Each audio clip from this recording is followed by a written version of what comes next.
porque a través del arquitecto Leslie Voltaire, yo veo a Frank Neutra, Albert Neutra, yo veo a Frank Lloyd Wright, yo veo a Corbusier, yo veo a Niemöller, el creador de Brasilia, que son los grandes intelectuales de la concreción de las ideas convertidas en manifestaciones arquitectónicas, de recreación, parques, y convertir las figuras y las imágenes en realidades concretas, como si fuera una siembra de una flor en concreto en medio de una ciudad. Y eso es el Planalto, que es el Palacio de Gobierno en Brasil, pero Brasil tiene esa catedral de Brasil, tantos lugares que este genio, Niemöller, o como se pronuncie, que en tan solo 5 o 6 años pudo trasladar la capital de Brasil, que estaba en Río de Janeiro, y la pudo trasladar a Brasilia. Creo que terminó en el 1964, pienso yo. Y bueno, hizo de Brasil una expresión arquitectónica impresionante para el mundo. Entonces no me impresionaría a mí que usted pueda hacer un gran aporte en Haití. Muchas gracias, don Ramón, y muchas gracias a todos los que nos oyen en la Z101. Me puso la barra muy alta con Oscar Niemeyer, pero Oscar Niemeyer no hubiera podido hacer Brasilia sin el presidente Kubitschek. Claro, Juscelino Kubitschek, claro. Y lo que puedo decir después de oír a todo el mundo es que estamos frente a una lucha entre el Estado y la nación. Es una lucha que empezó desde principios de la independencia, donde el Estado reemplazó a los colonos, los gobernadores franceses, para oprimir al pueblo. Entonces apareció una élite entre negros y mulatos que hicieron las luchas de la independencia y que nos dio un siglo XIX haitiano dominado por las élites, y que después de la ocupación americana se creó otro Estado, y es este Estado que nos lleva a esa condición ahora donde hay una mafia que controla el Estado. Estamos en un tiempo de casi somalización de Haití. Hay 60% o 70% del territorio controlado por las pandillas. ¿Cuánto? 60%. Sí. Y estamos frente a muchos fenómenos. Sabe que aquí no se creía que era tanto. Muchas personas pensaban que era Puerto Príncipe, 1, 2, 3 lugares fundamentales, pero usted está diciendo que es cerca de un 70%. Sí, hay caminos que uno no puede frecuentar. Por ejemplo, ustedes para irse, monseñor, usted de Miraguán pudo llegar. No se puede. No, hable aquí, por favor. He tomado el coche para ir a Les Cayes, Los Cayos. Desde Los Cayos tomar un avión. Dentro, en cuestiones que en línea recta no son más de 70 kilómetros, 60 kilómetros. 60 kilómetros. Porque de Les Cayes a Puerto Príncipe deben ser 60, 50 kilómetros, sí.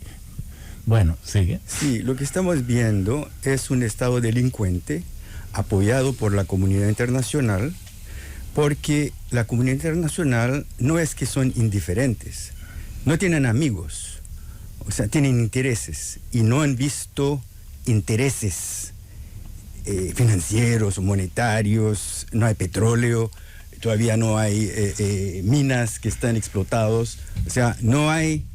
Hay yacimiento, pero no hay minas, porque los pueblos deben saber la diferencia entre una cosa y la otra. Cuando en una región o en una zona se descubre mineralizaciones, hay que saber primero qué es una mineralización, qué es un yacimiento y qué es una mina. Las mineralizaciones es cuando en una región ocurren concentraciones de un determinado metal o no metal de interés económico que está por encima de lo normal de lo que ocurre en los suelos. Entonces, cuando ocurre, a eso se le llama anomalía. Es decir, no es común que uno encuentre oro que pueda tener algún valor en el suelo. No es común, aunque siempre hay, porque donde más oro hay es en el mar. El 60% del oro que tiene el planeta está en el mar. Pero no es una mina de oro, porque si nos pusiésemos a procesar las aguas del mar para extraer el oro que tiene, costaría tal vez 1 millón de veces lo que vale el oro. Por tanto, eso no es una mina. Ahora, cuando aparece un yacimiento que ya se ha comprobado que tiene buenos valores, hasta que no se organice el proyecto y se instalen las infraestructuras necesarias para su aprovechamiento, no tenemos mina, porque mina ya es un proceso de aprovechamiento de un yacimiento en una zona determinada. Entonces Haití tiene yacimiento, pero no tiene ninguna mina, llamémosle de otra manera, más fácil, no tiene minas en operación. Tenía en Migraguán las minas que producía 400,000 toneladas por año de bauxita, pero eso cesó en 1983. Cerró y no ha vuelto a operar. Aunque pudieran venderle esa bauxita, no para extraer aluminio, sino como fundente de los altos hornos. No sé por qué ustedes no lo han hecho. Bueno, de manera que Haití es una continuación, es la misma isla. Incluso en restauración hay unos yacimientos ahí, se llama Neita, y se dice que es una continuación hacia Haití, y ojalá sea así. Y sé, porque están reportados en the U.S. Geological Survey, que es el Servicio Geológico de Estados Unidos, reporta todos los yacimientos, y nosotros hemos encontrado varios que corresponden a Haití, pero no hay ninguna mina en explotación ahora. Y si podemos hacer la analogía, es como en el turismo. Tenemos muchas atracciones turísticas, pero todavía no tenemos el producto turístico. Muy bien. Ok. Entonces, lo que estaba diciendo es que estamos frente a un Estado mafioso que está explotando al pueblo, que está acaparando los dineros de las aduanas, de los puertos, de las fronteras, como 400 millones, entre 400 y 600 millones, que no se están pagando por contrabando, por derechos... Falta de formalización del Estado. Pero que se están acaparando las élites oligarcas, muy pocas, que son asociados al Estado, al gobierno y a las pandillas, porque no les conviene la normalización de la frontera y la normalización de la aduana. Entonces, con todo ese dinero podríamos pagar a la seguridad, porque si estamos haciendo una comparación con República Dominicana, nosotros tenemos 16,000 policías. No tenemos un ejército, como 400 o 500 gentes en el ejército. 16,000 policías, lo que ustedes tienen. Para 11 millones y medio o 12 millones de habitantes. Ustedes tienen como 117,000 entre ejército, policía. Tenemos, sí, se ha publicado 38,000 policías, más o menos. Oí decir que casi igual que la policía de Nueva York, y el resto sí del ejército. Es como 100,000 y más, sí, para una población de 11 y medio millón o 12 millones. No, nosotros debemos tener 14 millones, eso lo dirá el censo. Bueno. Porque tenemos como 11 millones de ciudadanos, pero aquí muy frecuentemente confundimos la ciudadanía con la población. Entonces a la ciudadanía hay que sumarle los indocumentados, porque como quiera son población, viven aquí. Entonces, documentado o no documentado son habitantes. Entonces, si tenemos 10.6, 11 millones de habitantes, de ciudadanos, y se dice que hay 2 millones de indocumentados, entonces son 14, 13 por ahí. Entonces, de esos 16,000 policías, hay como 6,000 que no trabajan o que están en el extranjero. Pero que, que cobran. Que están en el extranjero. Bueno, mejor todavía. Bueno. A lo mejor están en Santo Domingo. Cobran. Cobran. Las botellas, los policías botella. De esos 10,000, la ICG, la International Crisis Group, hizo un estudio de seguridad sobre Haití y dice que como 40%, o sea, 40,000, son pandilleros o asociados con las pandillas. ¿Cómo que esos 40,000 de dónde salen? 4,000. 4,000. 4,000, perdón. Ok. 4,000 que son asociados con los pandilleros. De los policías. De los policías, porque viven en los tugurios con las pandillas, porque tienen sus niños que están viviendo con la cercanía de los pandilleros y hacen presión sobre ellos. Así que está muy difícil cada vez que vas a arrestar un pandillero, ya tiene por teléfono quién va a venir.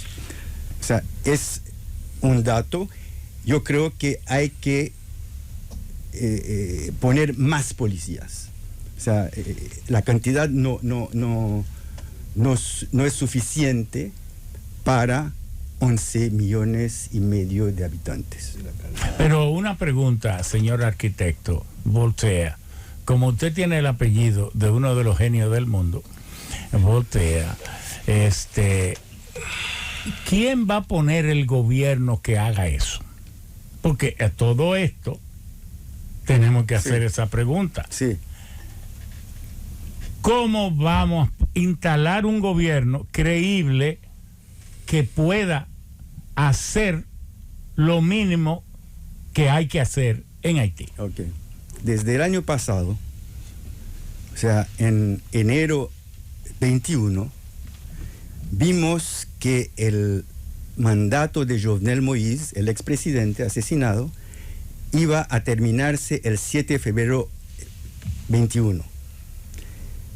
Entonces, toda la sociedad civil, como miles de organizaciones, campesinos, mujeres, artistas, intelectuales, profesionales, sindicatos, obreros, todo el mundo hizo un acuerdo para meter una alternativa con un consejo de transición y un ejecutivo de transición.